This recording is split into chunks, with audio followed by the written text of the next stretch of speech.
बस।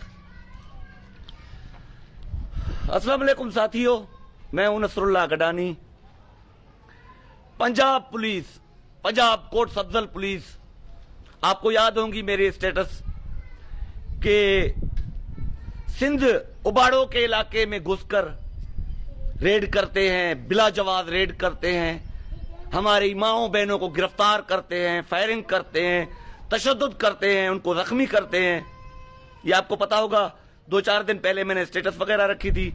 कमू शहीद का इलाका है, रैनी कैनाल, वहां पर जमीन के तनाजे पर, सिंध के लोगों के आपस के जमीन के तनाजे पर पंजाब पुलिस ने पैसे लेकर एक साइड के लोगों के ऊपर रेड किया, लोगों पर तशद्दुद किया, 3-4 औरतें जख्मी की, 14 औरतें और 14 बच्चे गिरफ्तार करके गुम कर दिए थे, आपको याद होगा।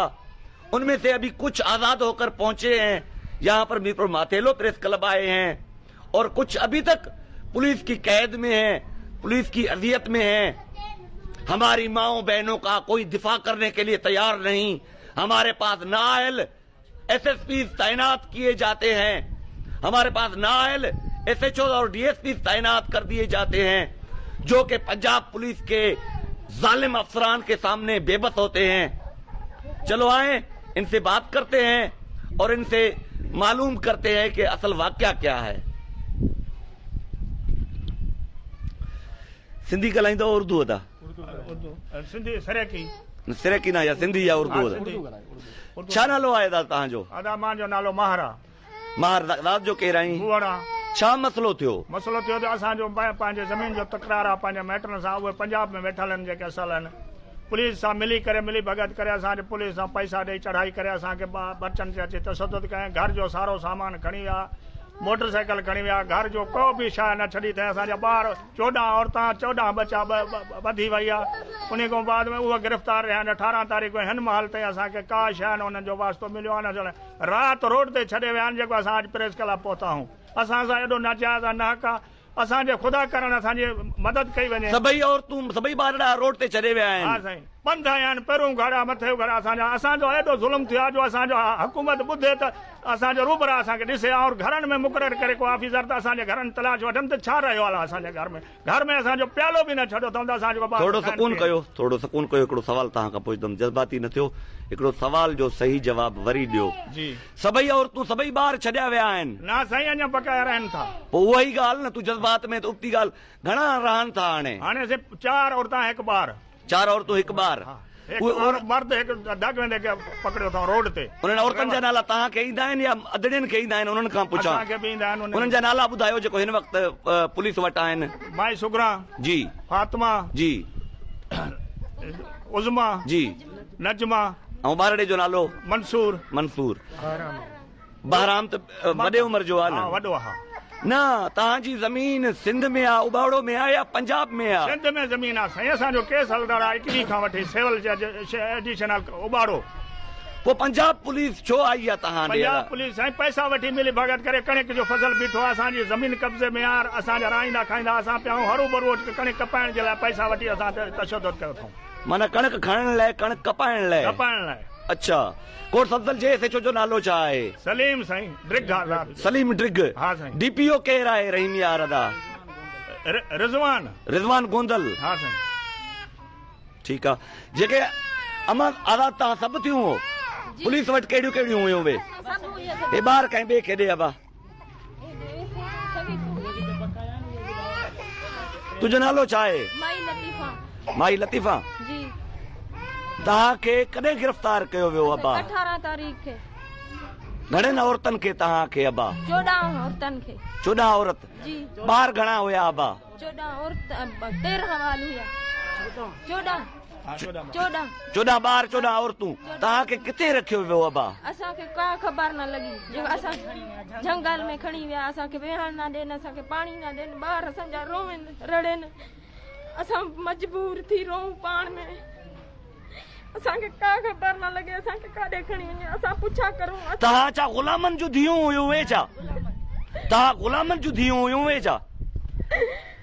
असांखे को ख़बर न आहे। अञा 5 माण्हू रहनि था। 5 औरतूं असांजूं ॿारड़ो आहे मासूम आहे उहो बीमार आहे उते असांजी उन्हनि जी दिलजा बि कोन्हे असांखे दवा न दारू बीमार आहे लाचार आहे उहो टके असांजे मुंहुं ॾे को बि उन्ही खे समझ न आहे त क्या थींदो पियो आहे असांजूं मासूम आहे ॿियूं ॿारड़ियूं मासूम आहिनि 12 साल जी आहे हिकिड़ी 8 साल जी आहे उहे रोइनि असांजे पोयूं असांखे उन्हनि खे ख़बर ई कोन्हे त असांजूं इहे काॾे वियूं 10 औरतां 12 ॿाल काॾे विया काॾे छॾिया न उन्हनि खे दिलजा बि कोन्हे असांखे कोन्हे असांखे का ख़बर न आहे असांखे रोड ते छॾे ॾिनो न असां पहिरियों घाड़ा असां माण्हुनि खां मदद वरितासीं पंजाब में को बि पंजाब में असांखे मदद कहीं बि न ॾिनी असां रोंदे ॻोड़नि असां हिते राति पुॻाऊं अमा जॾहिं कोर्टनि जो ज़ोर पियो हूंदनि तॾहिं तव्हांखे छॾियो हूंदनि वकील साहब मूंसां गॾु आहिनि मां उन्हनि खां हाल वाल वठंदमि जी जी राति छॾियो त न बा राति पुॻाऊं असां ॻोठ में असां राति अखियुनि ते काटीतासीं रोडनि ते पंधु करे करे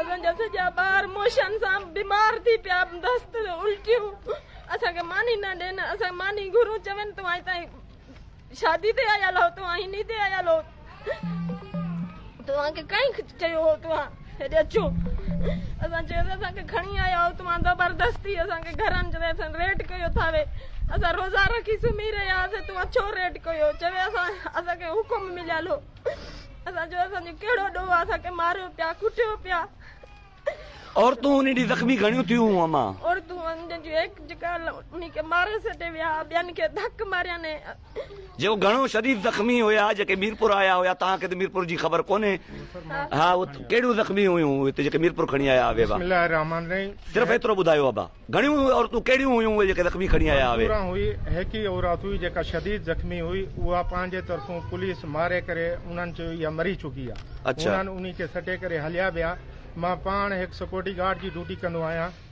पंजाब में मूंखे जॾहिं इतलाह मिली त तव्हांजे घर ते ईअं रेड थियो आहे हेॾो अचो वकील साहब बसि ब्रिगेड जी टाइम थोरो आहे वकील साहब इहो मामिलो सॼो कीअं आहे थोरो सम्झाइजो अदा सर यो मामलो यो सिविल उर्दू में ॻाल्हाए सघो था ये मामला कैसे है थोड़ा ये समझाएं सर ये एक सिविल सूट चल रहा था प्रॉपर्टी का बुअड़ बिरादरी का दोनों प्राइवेट प्रॉपर्टी है इनकी अपनी प्रॉपर्टी है सिविल सूट 2021 से इनका चल रहा है उबावड़ो में जमीन भी ये उबावड़ो की है बिल्कुल सिंध में है सिंध अच्छा। की जुरिसडिक्शन में है अपोजिट पार्टी ने पुलिस को पैसे दे के पुलिस ने 18 तारीख की सुबह को जब रोजे की सैरी करके मर्द मस्जिद में इबादत में मसरूफ थे तो पुलिस मोहम्मद साले बुअड़ के गांव में घुस के 5-7 घरों में इतनी लूट मार किया है कि कयामत बर्पा कर दी है इन्होंने घर से जो भी सामान मिला वो उठा लिया जब औरतों ने मजम्मत की कि ये हमारा सामान क्यों आप उठा रहे हैं ना कोई FIR है ना कोई कंप्लेन है तो औरतों को इन्होंने मारा पीटा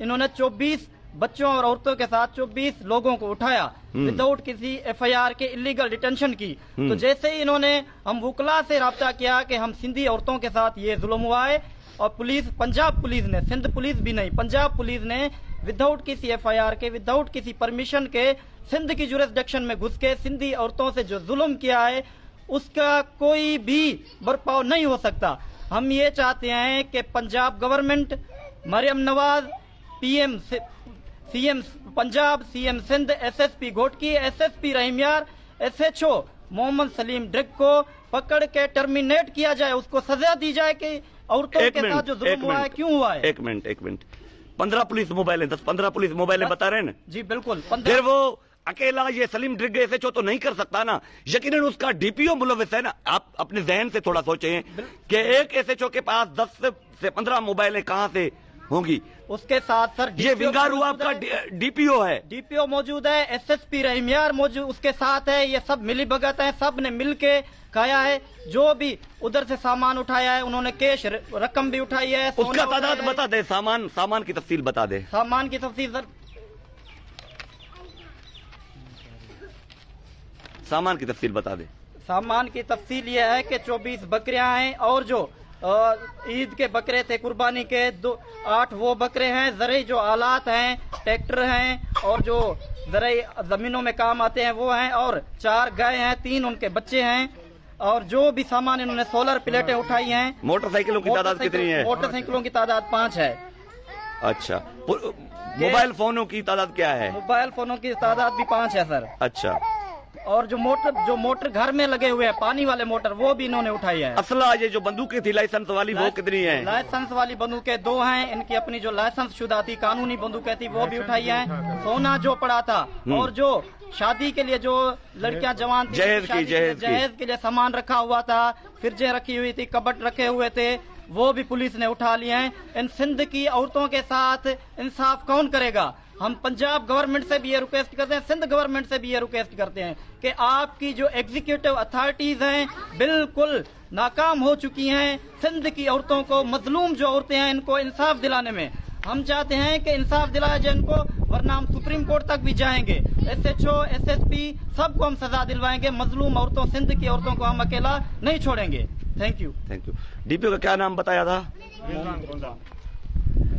शर्म की बात है DPO रहीम यार रिजवान साहब के लिए, रिजवान गोंदल साहब के लिए शर्म की बात है। और ये छोटा सा SHO सिंध में घुसकर हमारी माओ बहनों पे तशद्दुद करते हैं। बिला जवाब रिश्वत के बिना पर चढ़ाइयां की जाती हैं। हमारे नायल SSP घोटकी बैठकर तमाशा देखते हैं। SSP घोटकी, क्या नाम है आपका? नूर समीर या समीर नूर। ये जो बकाया औरतें हैं और बच्चे हैं, बराए मेहरबानी इनको बाजियाब करवाएं, इनको आजाद करवाएं और इसका मुकदमा कोर्ट अफजल पुलिस पे दाखिल करें। और उसके अलावा पंजाब पुलिस को यह कभी इजाजत नहीं होनी चाहिए कि बिला जवाब आकर सिंध में ऐसी जुल्म और ज्यादतियां करें। अल्लाह आप सबको खुश रखे, हमें अपनी दुआओं में याद रखिएगा। हो सके तो ये लाइव वीडियो पंजाब के दोस्त जो हैं मुझे देख रहे हैं इस लाइव को, उनसे गुजारिश है कि ये लाइव ज्यादा से ज्यादा शेयर करें ताकि इन काली भेड़ियों को पट्टा डलवाया जा सके। बड़ी मेहरबानी।